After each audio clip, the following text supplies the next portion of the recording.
3 invités avec nous chaque soir pour décrypter les mouvements de la planète marché. Léa Dauphas est avec nous, chef économiste de TAC Économiste. Bonsoir Léa. Bonsoir. Merci d'être avec nous. Didier Borowski à vos côtés. Bonsoir Didier. Bonsoir. Vous êtes responsable de la recherche politique macro d'Amundi Institute et Pierre-Alexis Dumont avec nous également au plateau. Bonsoir Pierre-Alexis. Bonsoir. Merci d'être là, directeur de la gestion actions et convertibles de Groupama Asset Management.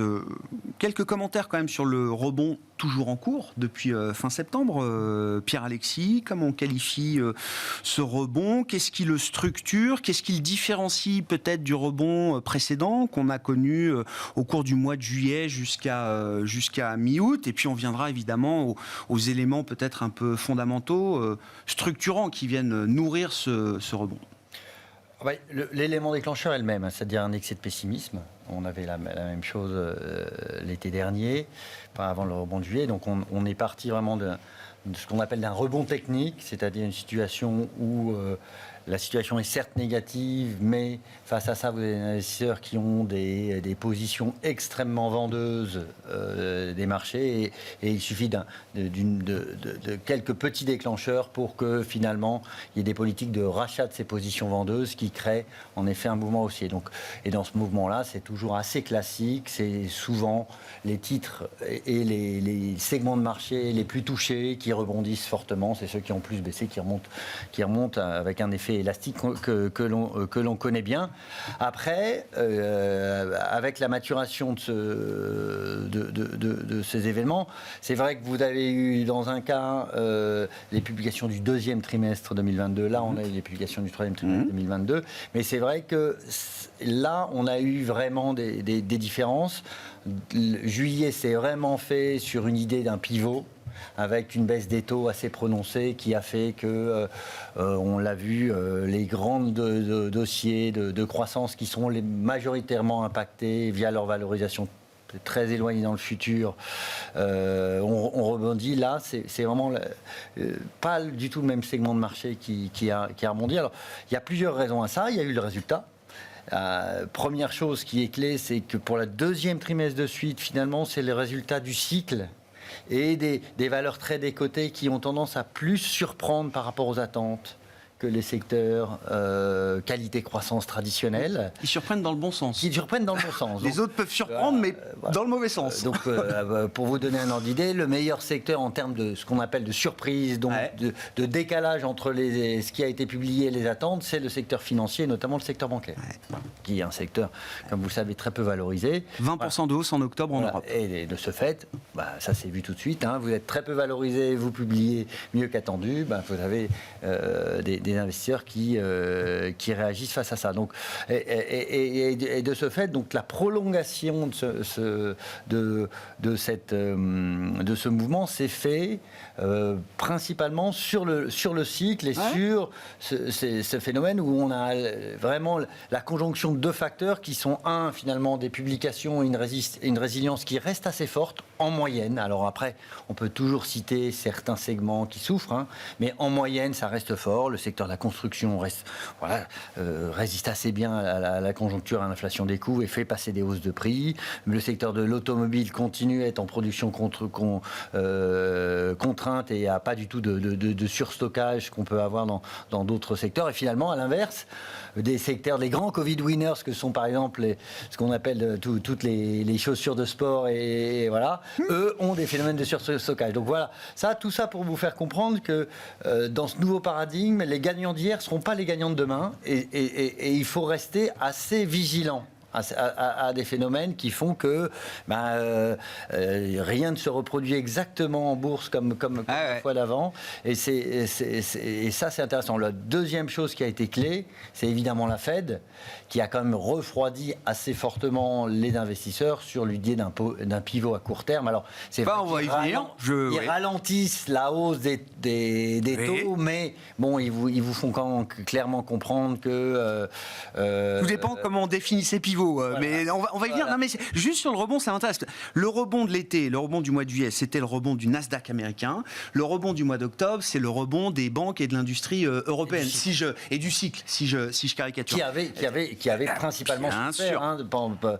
Est-ce qu'on peut prolonger l'idée en se disant que finalement, à force d'anticiper une récession immédiate, une récession dure en Europe, qui pourrait devenir même une récession endogène, etc., est-ce que finalement, la simple idée d'une récession, alors ils disent mild recession ou shallow recession, la récession en douceur ou modérée, est-ce que cette simple idée, finalement, n'est pas déjà complètement intégrée par les marchés et permet peut-être d'envisager, pourquoi pas, une poursuite du mouvement ?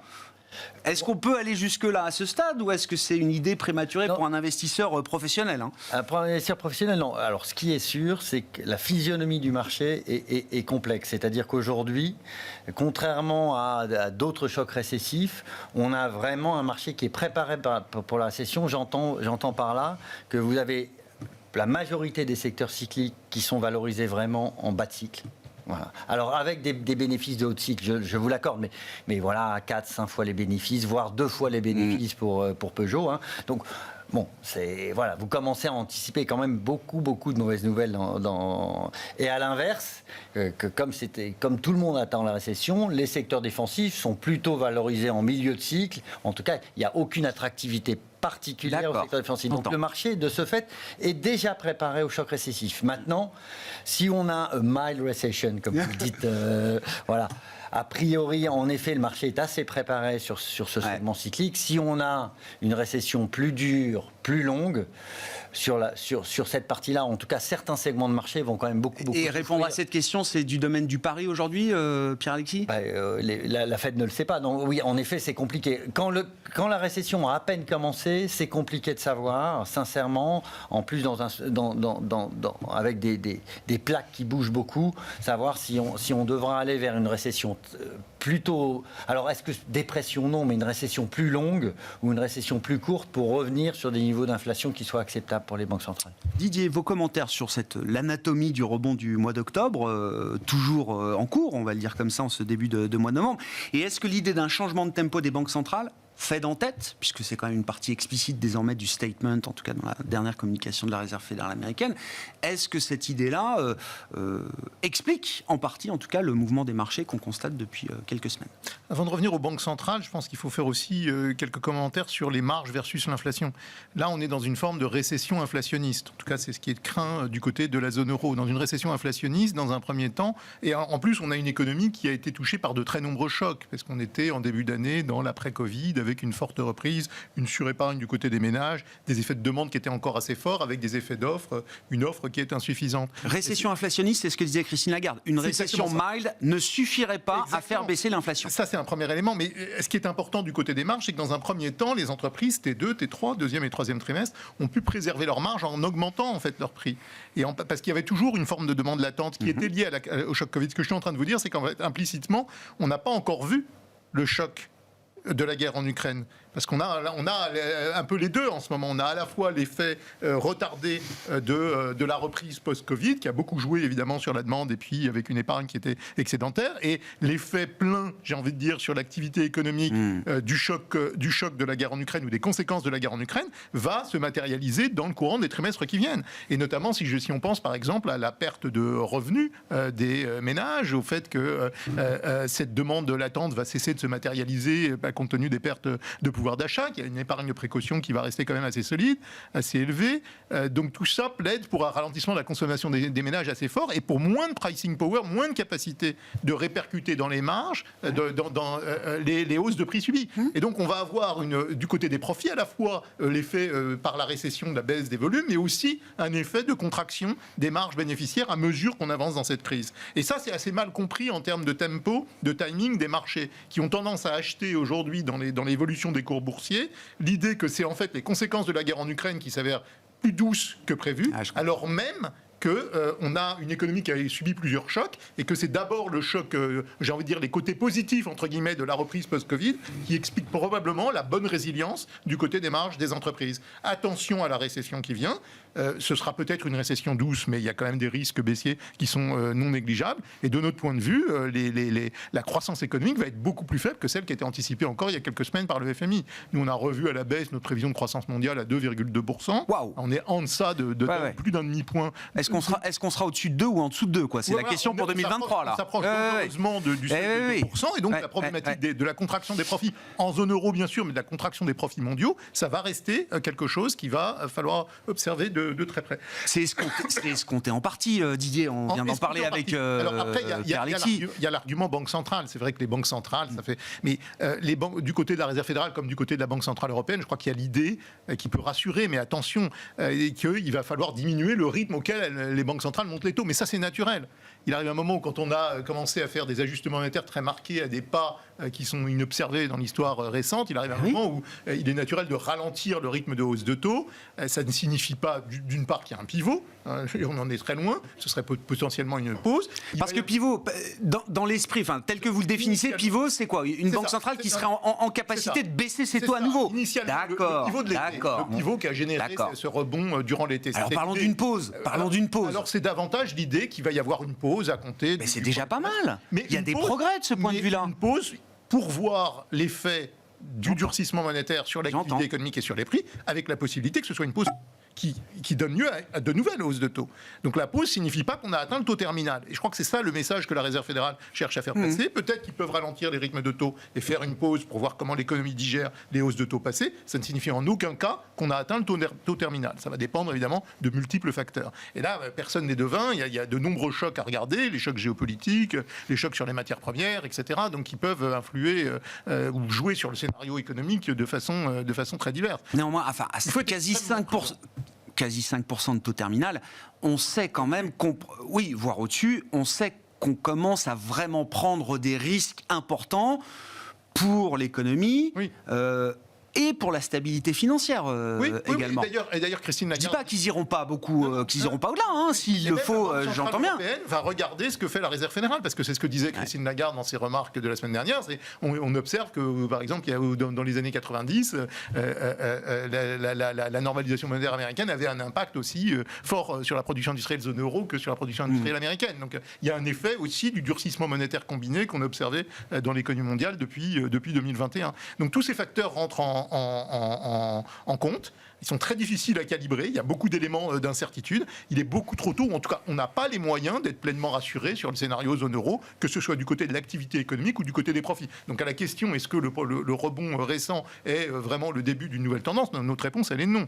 Et on peut très vite reconnaître un environnement très baissier en raison d'une conjoncture dégradée qui va se matérialiser dans les mois qui viennent. Il n'est pas dit du tout que c'est en soi dans les cours des bourses aujourd'hui. Est-ce qu'à ce niveau de restriction monétaire déjà engagé, notamment aux États-Unis, mais également en Europe. On ne parle pas de restriction, on parle de retrait d'accommodation monétaire en Europe. Mais est-ce qu'on peut imaginer qu'à ce stade-là, la partie fiscale et budgétaire devienne un peu plus cohérente avec l'objectif des banques centrales, ce qui permettrait aussi de soulager les banques centrales et peut-être d'éviter d'aller beaucoup trop loin en termes de taux terminal dans ce cycle de resserrement monétaire. Est-ce qu'on est à ce point-là aujourd'hui? Alors ça, c'est la grande question pour 2023. En effet, on voit que les politiques budgétaires n'ont pas été coordonnées en Europe. Les dépenses publiques, elles s'étagent entre moins d'1 point de PIB dans certains pays de la zone euro à 7 points de PIB quand on prend l'Allemagne. Donc c'est des réactions très diverses. On voit qu'il y a des taux d'inflation qui sont très différents selon les pays. 25% en Estonie, mais il y a une variance des taux d'inflation en zone euro qui est inobservée depuis la naissance de l'euro. Donc tout ça complique la tâche de la Banque centrale européenne. Et du côté de la politique budgétaire, ce qu'on apprend en règle générale, c'est qu'une politique budgétaire expansionniste a tendance à générer des pressions inflationnistes. Et ce que dit la Banque centrale européenne à juste titre, si ce n'est pas bien ciblé, si c'est pas bien mis comme étant quelque chose de temporaire, si ça ne touche pas davantage l'investissement alors qu'on a besoin d'investissement, alors on peut avoir implicitement une dérive inflationniste. Donc ce que va faire la Banque centrale européenne, ça dépend des conditions économiques, mais ça dépend aussi de l'impact de la politique budgétaire sur la demande. Et on peut craindre à ce stade que les politiques budgétaires désordonnées qui ont été mises en place, bien sûr elles abritent certains ménages et certaines entreprises contre la hausse des prix, on pense au bouclier tarifaire du côté de la zone euro, mais elles peuvent aussi avoir un impact sur les prix de vente finaux du côté de la zone euro et inciter, toutes choses égales par ailleurs, la BCE à en faire davantage. Et donc pour 2023, le nerf de la guerre, ça va être d'aller lentement mais sûrement vers une politique budgétaire plus coordonnée et qui soit mieux ciblée sur les acteurs les plus fragiles. Avec les coûts de financement actuels des États et ceux de 2023, est-ce qu'on peut imaginer raisonnablement que oui, la politique budgétaire va devoir de toute façon réduire un peu la voilure? Alors, réduire la voilure sur certains types de dépenses, ça ne peut pas être du quoi qu'il en coûte, des mesures extrêmement ciblées, temporaires, et probablement, je pense, avec une coordination européenne et un programme, par exemple, du type SURE, de même qualité que celui qui a été réalisé au moment du début. Un programme commun avec un peu de dette commune sur l'emploi. C'était pour adresser les problématiques d'emploi et de chômage. Des émissions d'obligations sociales, de la même façon qu'elles ont été émises pour financer pour la première fois en zone euro le programme SURE en 2020, et bien là, on pourrait très bien imaginer... Social bond pour l'inflation, quoi. Non, pour l'inflation, même pour lutter contre les effets de la crise énergétique. Oui, voilà. Là, on peut très bien imaginer. Et là, il n'y a pas d'obstacle majeur du côté allemand, contrairement à ce qu'on dit. Alors, il est vrai qu'il y a quelques dissensus en ce moment entre l'approche française et allemande, mais fondamentalement, à partir du moment où ce serait via des prêts et pas des subventions, il n'y aurait pas de dissensus et ça permettrait potentiellement aux pays les plus fragiles, on pense à l'Italie, de pouvoir émettre à des conditions qui soient meilleures que, évidemment, les conditions de marché actuelles pour l'Italie. Et ça permet d'avoir une approche bien coordonnée et des mesures davantage ciblées. Puis en plus de ça, il va falloir suivre, bien sûr, cette semaine ou dans les semaines qui viennent, les nouveaux budgétaires, règles budgétaires qui devront mettre davantage de pression, évidemment, sur les dépenses. La Commission va commencer à présenter, effectivement, ses propositions pour cette grande réforme, là aussi historique, du cadre et du pacte budgétaire européen. Le point important, c'est que le fiscal va être aussi important que le monétaire pour l'inflation. Et ça, je crois qu'il y a un excès d'accent qui est mis sur le monétaire, alors que le budgétaire va jouer un rôle absolument fondamental dans la dérive des prix au cours des années 2023-2024. On commence à en parler, on commence à percevoir effectivement le rôle aussi de la politique fiscale et budgétaire dans la lutte contre l'inflation. Léa, je reviens à ma question de départ. En tant qu'économiste, bien sûr, est-ce que vous achetez le rebond des marchés? Alors, je ne dirais pas mieux que ce que vient de dire Didier. Sceptique? Pas mieux à dire. Sceptique pour deux raisons. Effectivement, le premier, c'est que l'impact de la crise n'est pas encore visible. Ça sera plutôt sur cette fin d'année, début 2023. Les indicateurs qu'on utilise, qui sont des indicateurs composites, quand on crunch de la data, indiquent que le cycle américain a atteint son point haut et se retourne au mois de juin de cette année. Donc on est dans la phase de décélération, mais on n'est pas encore entré dans cette phase de récession. Nos indicateurs composites sur le marché du travail américain montrent, depuis le mois de septembre, une dégradation, un indicateur qui est historiquement bas. Donc en fait, on commence à voir seulement aujourd'hui les premiers signaux, en tout cas depuis le dernier trimestre, de dégradation de l'économie américaine.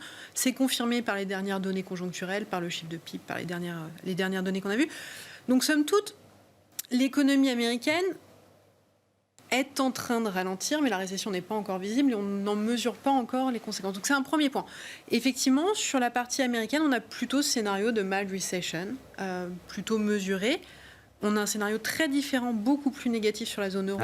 Non seulement, dans une première raison, c'est que on a du mal à être vraiment certain du scénario. Beaucoup de choses sont liées à la problématique énergétique. On n'a pas de boule de cristal. Avec les meilleures projections ou autres, le profil d'inflation n'est pas clair. Donc la réaction, l'ajustement des ménages n'est pas clair. Donc celle de la Banque centrale n'est pas claire. Donc aujourd'hui, on a un scénario de mild recession aux États-Unis, une très forte incertitude en zone euro. Mais en tout cas, tout concorde, et nos modèles l'indiquent, qu'on va sur un scénario de récession sur l'ensemble des zones. Là où je rejoins, et c'est important, on n'est pas encore dans la séquence 2023. Là, en gros, le marché est sur la séquence fin 2022. Les banques centrales vont faire une pause, un pivot.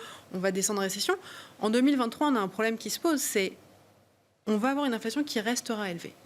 C'est-à-dire que ça paraît très compliqué aujourd'hui d'avoir un scénario de 2% d'inflation en 2023. Nous, on a des scénarios, on est plutôt autour de 4% d'inflation sur 2023.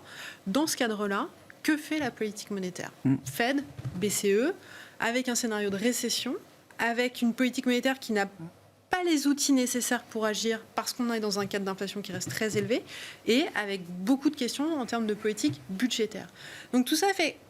Je pense qu'il y a vraiment deux séquences. La séquence où on va voir la récession arriver, on va être capable d'en mesurer l'ampleur ce qu'elle va donner, voir aussi tous les effets de spillover, parce qu'on a quand même une récession coordonnée aux États-Unis, en Europe, dans un grand nombre d'économies émergentes, avec une Chine, on en reviendra, qui est pas du tout dans une phase de moteur de la croissance. Donc l'environnement global est quand même beaucoup plus négatif. Donc est-ce que le point bas est atteint ? En tout cas, je pense que le scénario se dégradera, macro en tout cas, se dégradera beaucoup plus avant de s'améliorer. La question de l'amélioration est vraiment à prendre avec des points d'interrogation sur 2023. Malgré une récession modérée, si l'inflation reste à 4%, comme vous le dites, Léa, justement, quelles sont les options qu'il faut envisager, en tout cas pour les banques centrales, du point de vue d'un investisseur ? L'idée qu'on ne s'arrêtera pas de monter les taux, tant qu'on n'aura pas vu 2%, même si on est déjà en récession, quitte à aggraver encore le crash du cycle économique, ça, j'imagine que c'est une première option. Quelles sont les autres ? Rediscuter de l'objectif en cours de route ? Je pense que c'est un vrai sujet. Alors, il faut quand même dissocier la Fed et la BCE. C'est vraiment deux profils différents. Mais côté Fed, on voit bien, elle arrive quand même à faire un fine-tuning. Elle fait un pseudo-pivot sans parler de pivot et ça passe bien. Enfin, la question se pose plus, on va dire, mi-2023. Aux États-Unis, on aura un cycle qui aura atterri, qui reprendra un peu, mais une inflation qui restera forte. Est-ce que la Fed peut baisser ses taux ? Probablement peu. Nous, on a toujours un scénario où les niveaux de taux restent restrictifs, quoi qu'il arrive. C'est-à-dire que... Elle communique de manière très claire là-dessus, la Fed. Mais c'est-à-dire qu'aujourd'hui, par rapport au niveau qu'elle devrait atteindre, elle va au-dessus. Nous, on avait un taux terminal autour de 5%. Sur les Fed Funds, en allant au-dessus, c'est-à-dire qu'elle restera restrictive, donc elle gardera cet impact-là. Côté BCE, c'est un vrai sujet. Non seulement beaucoup de l'inflation est aujourd'hui liée à l'énergie, c'est une situation et niveau de prix qu'elle ne mesure pas. La réponse en plus budgétaire non coordonnée des États pose un problème. Donc c'est un vrai sujet. Je pense que le premier chose, c'est est-ce qu'elles pourront baisser les taux ? Ça risque d'être compliqué. En tout cas, elles resteront restrictives. Est-ce qu'on va retrouver... Beaucoup de questions, c'est est-ce qu'on repart sur des quantitative easing ? Est-ce qu'on repart sur ce genre d'outils dans un cadre de récession ? Non, pas compte tenu du contexte inflationniste. Est-ce qu'on met en place des mesures de liquidité temporaire ? Oui, pourquoi pas, mais là aussi, temporaire, attention, stabilité financière, ça amène beaucoup de questions. Je pense qu'il y a vraiment le sujet, et c'est un peu ce qu'avait fait en fait la BCE avant l'éclatement de la guerre en Ukraine. Elle avait parlé de concept de greenflation, en essayant de travailler sa cible, en expliquant que compte tenu des besoins nécessaires à lutte contre le réchauffement climatique, il y aurait un poids plus fort de certains facteurs sur l'inflation et qu'il serait peut-être nécessaire d'ajuster les cibles. Donc, à un moment ou à un autre, cette histoire de cible va être mise en avant, probablement dans cet contexte d'intégration des critères climat, mais c'est un des outils. Mais en tout cas, c'est une situation compliquée sur 2023 pour les banques centrales. Parmi les autres sujets qui animent les marchés, l'idée d'une réouverture sanitaire en Chine. Pierre-Alexis, est-ce qu'il faut... bon, on verra, mais... quand même, l'idée de se préparer à une réouverture sanitaire en Chine est peut-être pas complètement inappropriée aujourd'hui. Qu'est-ce que ça implique pour l'investisseur ? Alors ça, c'est clairement une option positive, bien qu'elle ait des effets secondaires qui ne soient pas forcément très positifs, notamment sur les matières premières, voilà, et donc sur le contexte d'inflation. On a une inflation élevée, la croissance, avec une croissance chinoise en berne, sachant que la Chine est le plus gros consommateur de matières premières de loin, notamment sur la partie métaux, c'est un acteur prépondérant. C'est 40, 45, 50% de la consommation. Sur toutes les matières premières. Donc ça, c'est un point clé. Nous, en toute honnêteté, on voit des ajustements à venir, mais plutôt des ajustements à la marge. On voit mal avec ce qui ressort du Congrès, une vision de changement de pied radical et à court terme de la Chine vis-à-vis de cette politique zéro Covid. Notre raisonnement est simple. L'axe principal du Congrès, ça a été la sécurité. La sécurité, c'est la sécurité sanitaire aujourd'hui. Et donc, zéro Covid, aucune chance que ce soit remis en cause. On ne peut pas passer de 0 à 1 comme ça. Non, alors la seule chose qui va se passer sans doute, c'est qu'il y aura des ajustements sur la partie touristique, ils en ont déjà parlé, mais ça c'est à la marge, donc c'est pas ça qui va résoudre les problématiques de... Le vaccin BioNTech pour les Oui, résidents étrangers ou les expatriés. Voilà. Mais ça pour ne fait pas un l'instant- game changer, vous dites, pour le cas chinois. Non, en tout cas, nous, on ne l'a pas en scénario principal. Donc ça c'est clair. Voilà, donc on voit plus des ajustements à la marge et plutôt disons des politiques chinoises qui soient dans la continuation de ce qui se passe, c'est-à-dire plus de contrôle, et un peu plus d'excès au niveau du contrôle qui fasse que vous ayez des économies finalement moins efficientes sur la sphère chinoise à moyen terme, avec un accent mis sur la sécurité et l'indépendance par rapport à l'efficience économique. Donc non, c'est clairement un potentiel haussier sur les marchés. Ouais. Voilà. Mais en tout cas, pour nous, c'est pas une hypothèse centrale dans notre... Ouais, je comprends. C'est une probabilité qui reste faible pour vous aujourd'hui. J'ai été surpris de cette rumeur, en toute honnêteté. Après le congrès, ça m'a surpris. Moi, c'est la persistance de la rumeur qui me surprend d'une certaine manière. Alors, dans la rumeur, parce qu'il faut quand même qualifier un peu les choses, alors, il y a tout ce qui circule sur les réseaux sociaux chinois. Il y a aussi des propos rapportés d'un ancien officiel de la santé en Chine qui participait à une conférence financière organisée par Citi la semaine dernière en Asie, où il expliquait... des propos rapportés, où il expliquait qu'il y avait sans doute des changements substantiels à attendre en matière de politique sanitaire en Chine dans les prochains mois. Les officiels aujourd'hui en place ont démenti la rumeur en disant que la politique stricte zéro Covid était indéfectible jusqu'à ce que le Covid soit abattu. Voilà. Mais quand même, il n'y a pas rien dans cette rumeur. Il y a quand même des petits signaux, des petits éléments. Il y aura des ajustements. Le trafic aérien de l'extérieur vers la Chine reprend, les plans de vol reprennent un peu, etc. Même à Hong Kong, Oui. ils ont libéralisé. Non, il n'y a pas rien, mais ça reste quand même pour l'instant des ajustements à la marge et un retour assez violent vers une politique zéro Covid qui, là, aurait un vrai effet d'entraînement sur l'économie chinoise. On a quand même du mal à le voir. Ce sera plutôt du cas par cas. Et très graduel, quoi. Très graduel. Et je pense que là, on est aussi dans un jeu de communication entre une sphère économique qui a envie qu'il y ait une levée de cette politique et une sphère politique qui n'est pas prêt à le faire pour l'instant. 20% quasiment de chômage chez les 16-24 ans en septembre. Ouais. Combien de temps c'est tenable pour la Chine, Léa ? C'est un vrai sujet. Au final, la sortie du Congrès n'a pas changé la donne sur la Chine. Beaucoup, la sortie d'Hu Jintao a marqué, on a vu.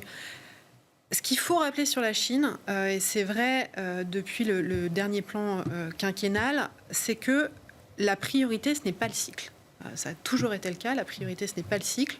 C'est le combat de puissance, c'est la montée en puissance de la Chine. Et on voit bien dans le nouveau comité central, c'est des ingénieurs qui sont venus. Des ingénieurs spécialisés en quantique, en intelligence artificielle, en semi-conducteurs.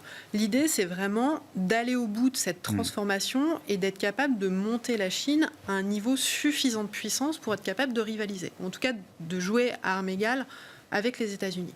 Ce que ça veut dire, c'est que la priorité n'est pas le cycle. Donc l'économie va continuer de décélérer. Ils vont être sur une ligne de crête, et on l'a bien vu quand on regarde aujourd'hui le seul pays dans le monde qui a des conditions qui sont souples en termes d'assouplissement, c'est la Chine.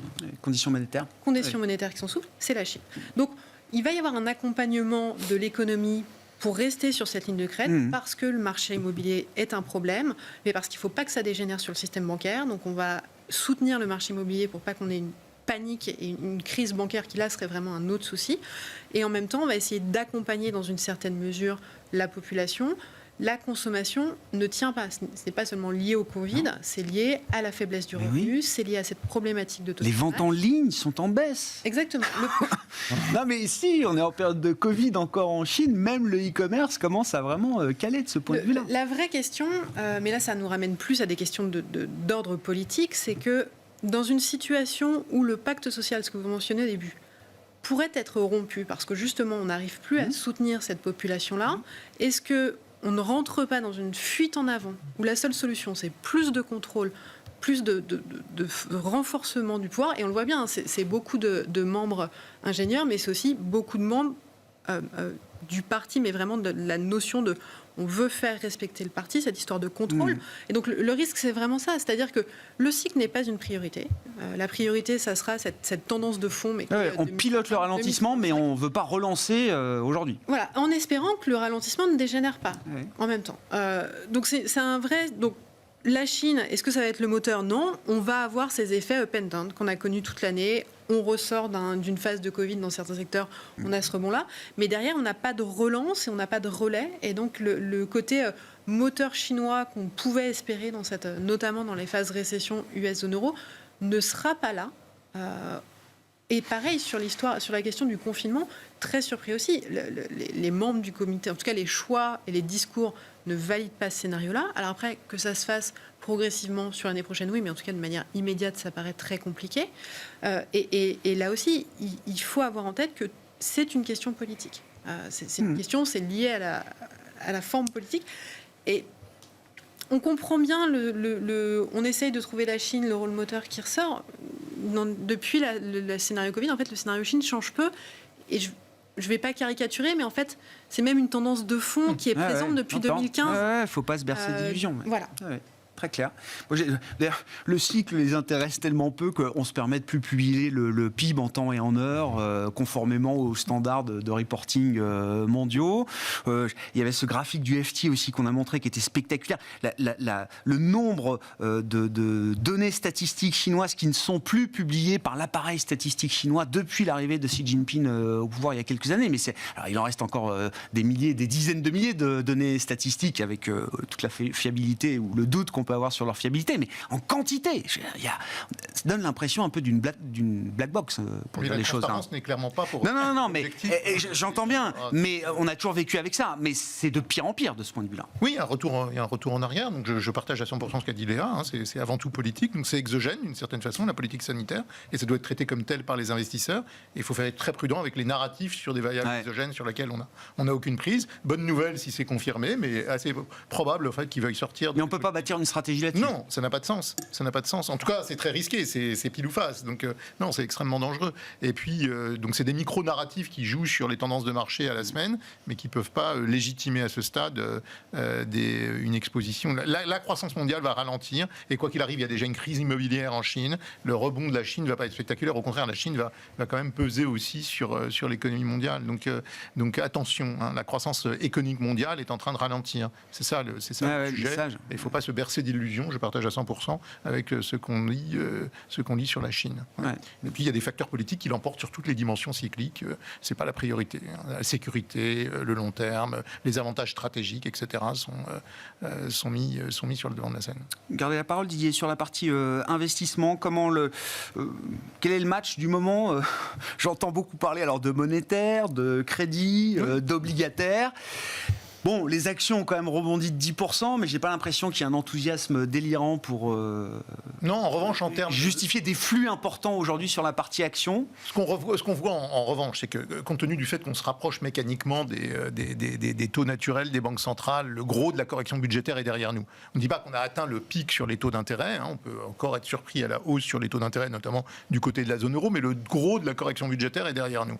Et dans ces conditions-là, c'est vrai qu'il y a des velléités monétaires. Oui. Et donc dans ces conditions-là, il est clair qu'il y a des velléités d'investisseurs de se repositionner, qui sur l'obligataire américain, parce que ça permet de se protéger même sur du titre du Trésor contre un scénario de risque extrême, ou alors sur même du monétaire. Ça peut commencer à devenir attractif, et en termes risque-rendement, ça peut être attractif si on pense qu'il y a des risques de récession profonde ou d'aggravation du scénario, de la crise énergétique ou de la crise géopolitique, etc. Donc c'est normal de voir l'argent couler vers ces produits-là ou ces stratégies-là aujourd'hui, vers ces segments-là. Et puis sinon, à partir du moment où l'essentiel de la correction sur les marchés obligataires est derrière nous, il peut faire sens aussi d'aller chercher des stratégies de portage sur certains segments obligataires plutôt bien notés, de bonne qualité, etc. Donc d'une certaine façon, il y a bien un retour sur l'obligataire. Ça ne veut pas dire qu'il faut y aller de façon indiscriminée, sûrement pas, mais il y a certains segments du crédit, en effet, qui en termes de qualité, en termes de risque-rendement, peuvent présenter de l'intérêt. Alors sur les emprunts d'État, grande prudence, on peut comprendre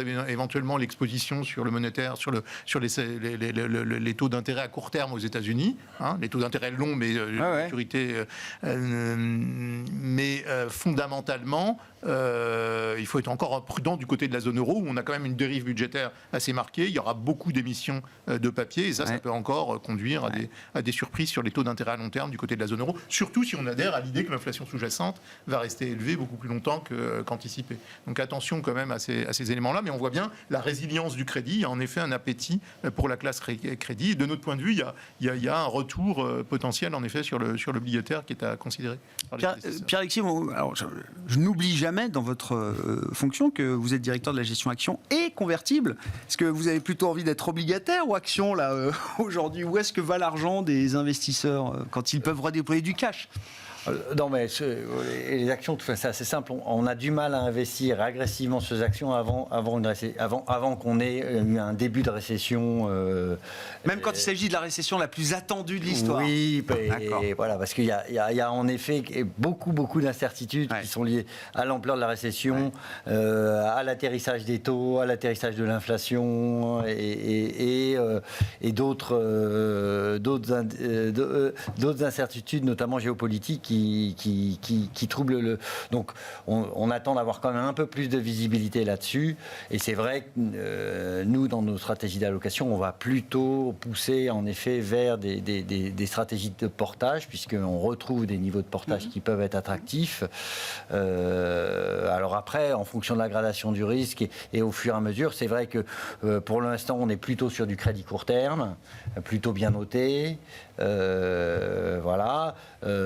Mais après, en fonction de votre aversion au risque, vous pouvez même aller vers des stratégies plus sélectives de fonds datés, ou des fonds datés variabilisés. Il y a des lancements tous les jours. Oui, il y a des et c'est vrai que si plutôt que. C'est normal, c'est cohérent par rapport à la phase de marché qu'on connaît et qu'on peut connaître demain. Vu les niveaux de cash dans les portefeuilles des investisseurs en général, il est normal que l'investisseur se pose la question de savoir comment il va réemployer ce cash à partir du moment où on a retrouvé des taux beaucoup plus normalisés sur moyen long terme sur un certain nombre de vecteurs. Donc qui rémunèrent les risques. Et après, en effet, si une fois la récession passée, si on est dans les scénarios de mild recession, les convertibles qui ont eu vraiment un effet très négatif de tous leurs vecteurs classiques de performance que sont les taux, le crédit, les actions, la volatilité, ça peut être un très bel actif de recovery, de retour à meilleure fortune. Mais d'abord, il faut pas griller les étapes. C'est ce que je comprends. Il faut pas griller les étapes. Là, on est plus sur du dommage, parce que si on évite le scénario du pire, quand même à travers les actions, qu'on sera le mieux rémunéré pour. Ah non, mais on est d'accord que si on fait une petite mild recession de 3 mois. C'est encore un pari. Mais c'est pas le rôle de l'investisseur de prendre des paris alors. Bon, après, tout dépend de la façon dont vous êtes exposé, mais c'est vrai qu'aujourd'hui, vous n'allez pas mettre tous vos billes sur ce type d'anticipation. Léa, sur ce terrain de l'investissement, est-ce qu'il y a des idées évidentes Alors non, souvent vous finissez en me disant, est-ce que chez les émergents il y a un prisme? Oui. Voilà, non. Pas aujourd'hui. Même hors Chine, même si on là. Oui, même hors Chine, en fait. On est dans un contexte global de ralentissement global, de hausse des taux. On a en plus cette accélération de toutes les banques centrales. On n'a pas encore de pivot sur les banques centrales émergentes ni sur les profils d'inflation. Le Brésil n'arrive pas quand même un peu au top de son... Ils sont partis très en avance, le Brésil. Alors, ils sont partis en avance. Dans le resserrement. Ils ont des problématiques structurelles qui sont fortes. La victoire de Lula n'empêche pas un blocage sur certains segments parce que Bolsonaro a aussi beaucoup de pouvoir dans l'autre. Donc la victoire de Lula est un peu la même vision que la victoire de Biden, en fait. Ça va pas renverser la donne. Il y a probablement à chercher du côté de l'Amérique latine, mais dans l'ensemble, quand on est sur la Chine, le retour aux émergents autres, c'est pareil. C'est beaucoup trop tôt. L'environnement est incertain et l'environnement est encore négatif sur l'ensemble émergent. Bon, encore un message de prudence général, hein, si je résume un petit peu l'ambiance autour de cette table ce soir. Oui, c'est pour ça peut-être que le rebond peut continuer. Ah ben, voilà, Grégoire. C'est toute la question. On suivra ça. En tout cas, pour l'instant, il tient ce rebond avec un CAC 40 parfaitement stable à l'équilibre qui tient les niveaux atteints en fin de semaine dernière. Merci à vous trois. Merci d'avoir été les invités de Planète Marché. Pierre-Alexis Dumont, Groupama Asset Management, Didier Borowski, Amundi Institute et Léa Dauphas, TAC économiste.